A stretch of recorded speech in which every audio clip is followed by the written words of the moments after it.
पुराने माल को अपनी महारत से नया बना देना कारीगरों के फन का कमाल होता है। और ऐसे ही फनकार हैं कराची में वाक़ मुल्क की सबसे बड़ी कंप्रेसर मार्केट के मेहनतकश, जो बैरून मुल्क से दरामद किए गए टूटे फूटे टुकड़ों को अपनी मेहनत और महारत से जोड़कर ऐसा बना देते हैं कि नए का गुमान होता है।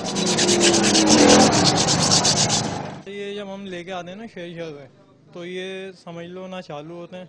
सिर्फ हम लोग जब इनको चेक करते हैं, जो चालू निकलते हैं वो चालू में आते हैं, और जो ख़राब होते हैं उनको हम सही करके रिपेयर कर देते हैं। पुरानी चीज़ ला के हम तोड़ देते हैं, यहाँ पे हम स्पेयर पार्ट बेचते हैं। यहाँ पे वो स्पेयर पार्ट फिर जिसका एसी का ख़राब होता है तो वो सही करता है उसको। ये मेहनत का शिकवा करते हैं कि अमन अमान की सूरत हाल, बिजली की अदम फराहमी और दरामदी ड्यूटी में इजाफे के बायस इनका कारोबार भी ज़वाल पजीर है। सुबह तकरीबन 11 बजे इसके बाद जाती है और तो 1-1:30 बजे वापस बिजली आती है। उसके बाद 2 घंटे बाद फिर चली जाती है। मेन मसला हमारे यहाँ बिजली का है और इस वजह से हमारी दुकानदारी पे काफ़ी असर पड़ता है। तो ड्यूटियाँ बहुत लगा दी इस माल पे, इस वजह से पाकिस्तान में माल आ ही नहीं रहा।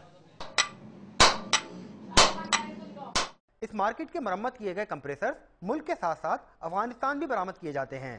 ताहम अब कारोबार की दोबारा बेहतरी हुकूमती पॉलिसियों से मशरूत है। कैमरामैन अख्तर चौहान के साथ जीशान अहमद, डॉन न्यूज़, कराची।